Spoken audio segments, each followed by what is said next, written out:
Hey everyone, it's Matthew. Welcome to my channel. It's award season, my first video of award season.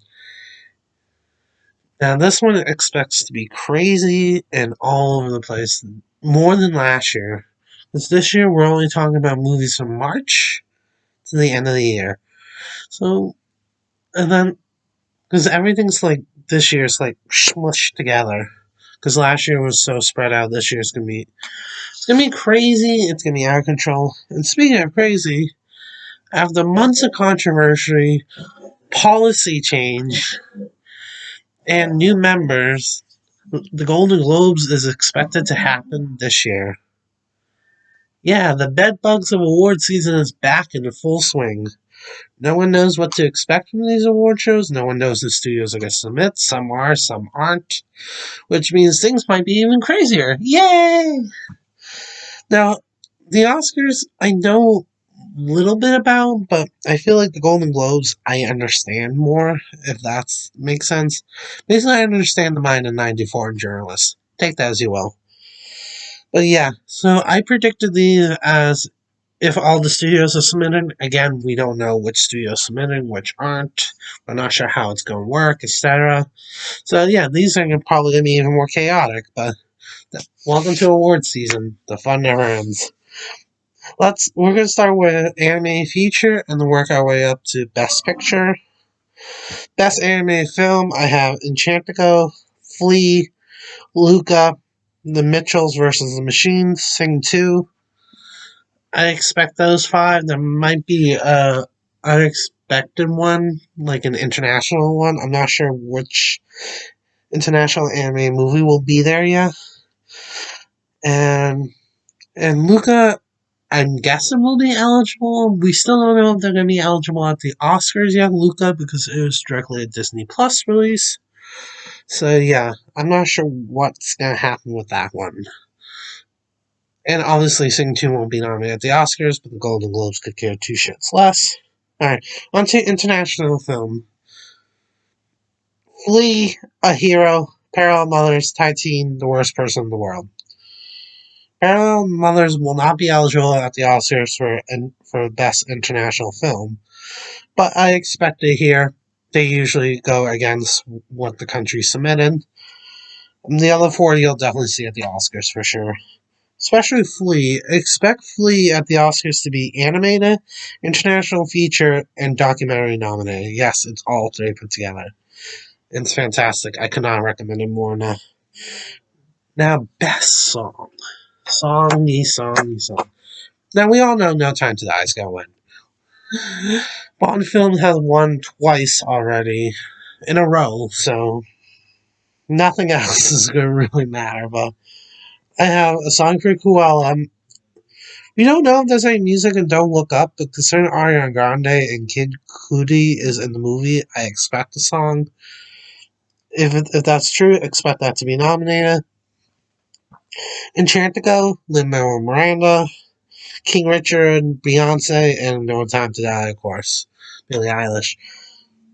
Now, at the Oscars, they go a couple different directions. Here, they like big stars. They want the biggest stars nominated in their song category, and I don't expect that to change anytime soon. Best score, score. Dune, Enchantico, Nightmare Alley, Spencer, The Tragedy of Macbeth. That's what I'm expecting. I'm expecting those five to repeat at the Oscars. There's a couple that could sneak in there, but West Side Story I can see can maybe sneak up in there. Because here's the thing, here is not best original score, it is just best score, period. So yeah, so that's what I'm expecting. There's a lot of things that could sneak up in there, and Daniel Pemberton put to the score that'll probably be nominated no matter what it is. I think we all remember that Mellow's Brooklyn nomination. I certainly do. Best Screenplay. Now, this is when things get interesting here. Because they don't split it into adapted or original. Here is just best screenplay. So a lot of things are going to get snubbed. That's just how it works. So the five have here are Belfast, Don't Look Up, Power of the Dog, Spencer, The Tragedy of Macbeth. That's what I have. I can see King Richard sneaking up here. I can see House of Gucci sneaking up here. I can see Licorice Pizza sneaking up in there. I can see Come On, Come On getting nominated. Like, there's a lot of stuff that can sneak up in this category. Being the Ricardos, they love Aaron Sorkin. Pretty much they want to marry him or want to be him. Not sure which one, but yeah. A lot of things can happen in that category. Best Supporting Actor. I'm gonna spoil this already.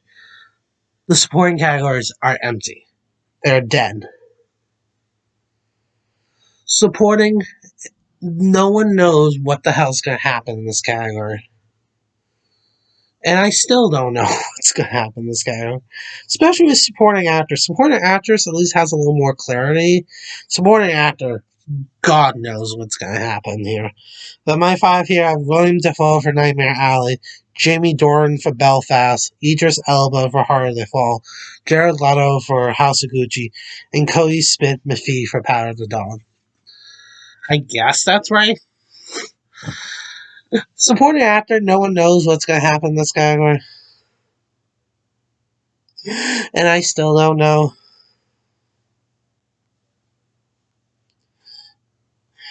Yeah, so I guess Jordan's the front runner.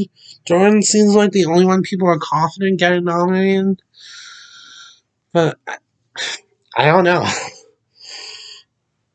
We're definitely going to be looking at the Critics' Choice and the SAG for guidance in this category, because God knows what's going to happen.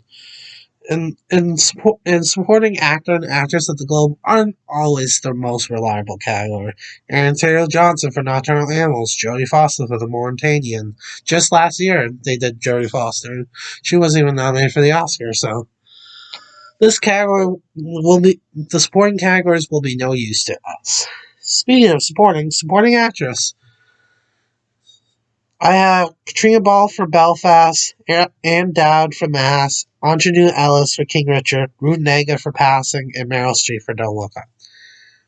I know we all said Meryl Streep was a lock and she didn't get him, but that was for a crappy movie that for some reason they nominated James Corden for. Here, Adam McKay, sorry. 2 directors they love both start with the letter A.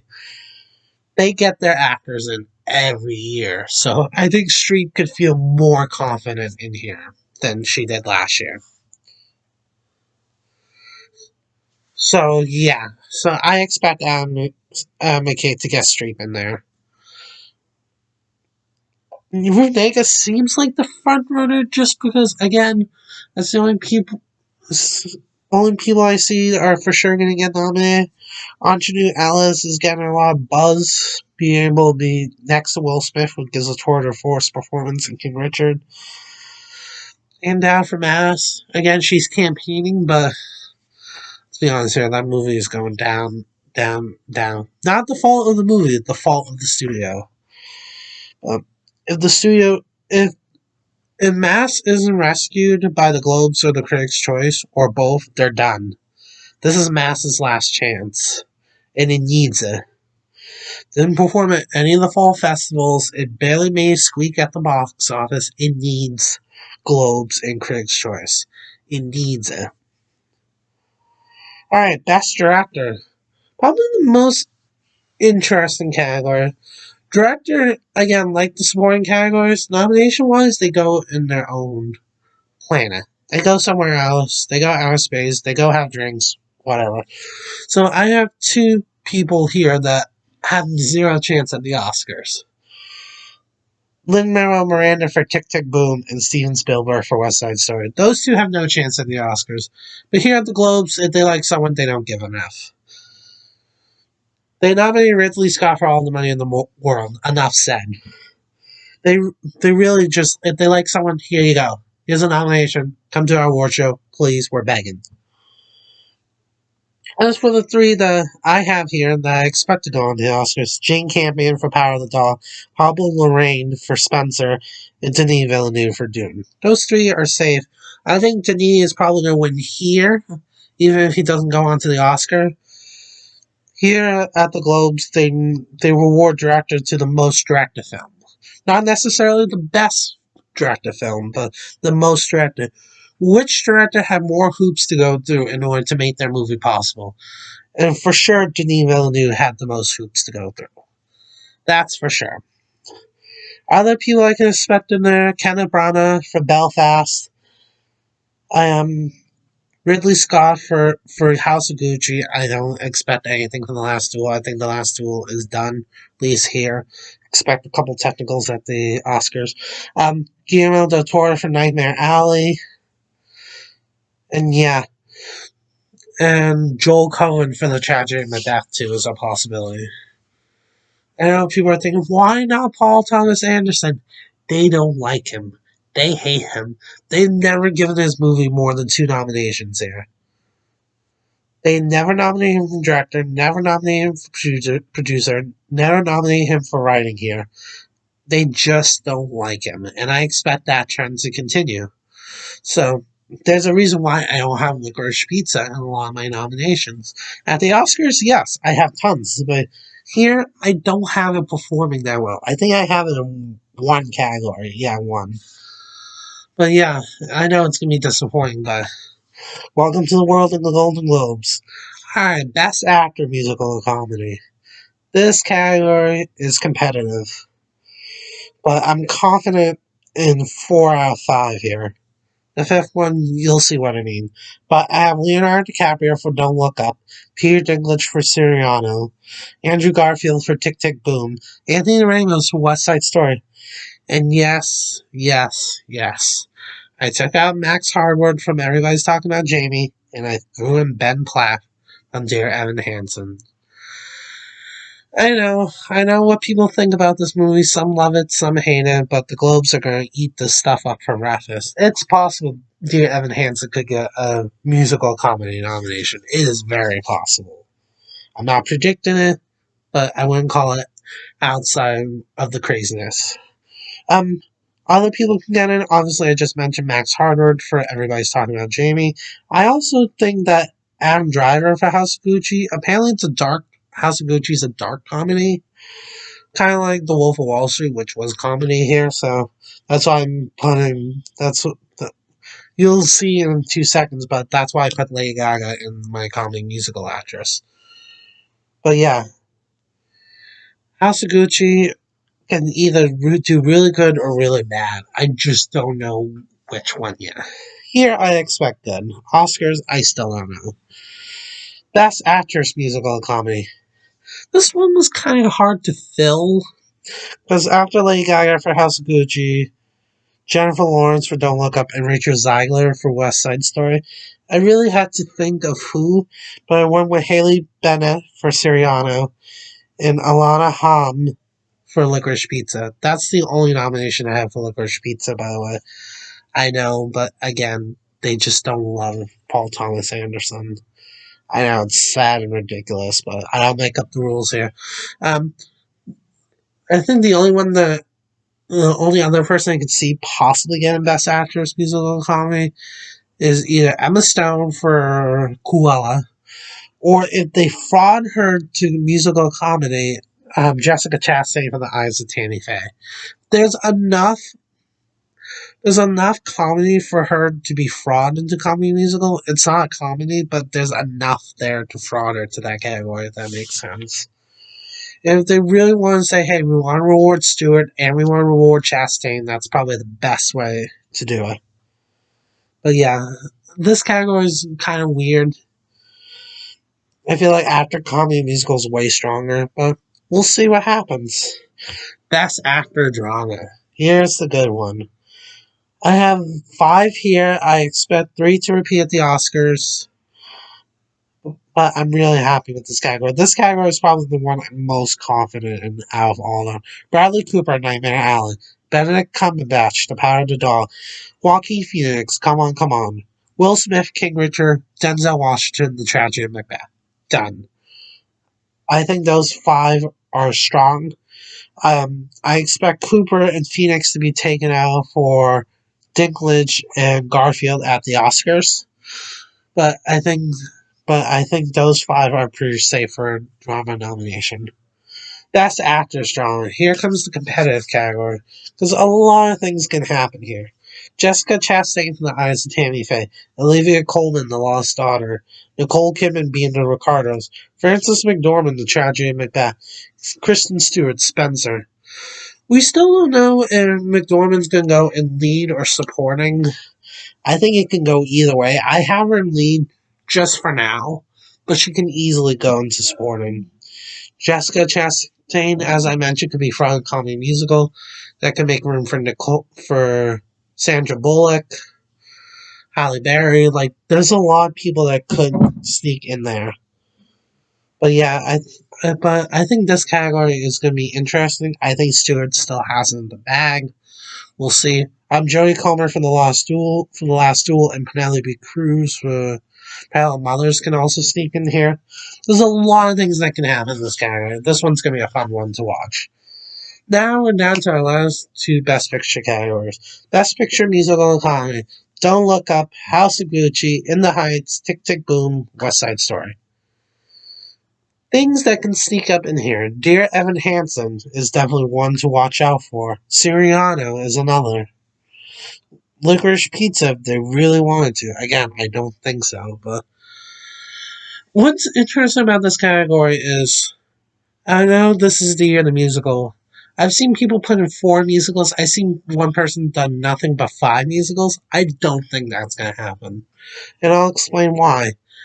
Because I looked back at the past history of the Golden Globes. They never nominated more than 3 musicals, even in a year that had a ton of musicals. Like last year, for example, they could easily nominate 4, could easily nominate 4 musicals, but they stuck with 3. One everyone hated, but we're not going to talk about music like that. It already been kicked and punched the way it deserved. I don't need to kick it anymore. But my point is, it's always been three musicals, 2 comedies, and I think that's how it's going to be. Who's going to win this category? I think Don't Look Up has it in the bag, but I don't know with certainty. And lastly, Best Picture Drama. I had to take a lot out, but here's my 5. Belfast, Dune, King Richard, The Power of the Dog, Spencer. Movies that could sneak up in here. It's a long list. Nightmare Alley, The Eyes of Tammy Faye, The Lost Daughters, Being the Ricardos, The Tragedy of Macbeth. Like, a lot of things can easily end up here. The harder they fall, like it's gonna be hard for them to narrow down to just 5. But I picked the 5 that are either the most Golden Globe friendly, movies that I expect to get the most nominations come Oscar time, and crowd pleasers. They love crowd pleasers every year. They just do. And Belfast and King Richard look like crowd pleasers. Dune's definitely going to get the most Oscar nominations. A lot of technicals. Power of the Dog, the class, the big, powerful drama they love. And Spencer, they love their biopics. So I feel like these 5 are the most globe friendly, but who knows what's going to happen here. A lot of things are going to change in the next 2 months. So sound off in the comments below. What do you think? Do you think my nominations are right on, or do you think they're crazy? It wouldn't be the first time I've been called insane. Who do you think's going to win? Who do you think will lose? Tomorrow or Wednesday, I will do my TV nominations. Those are going to be so interesting to see. And I'm planning to do a live stream within the next week or 2. Just to talk about award nominations, my channel, what to expect. And yeah, till next time, ciao.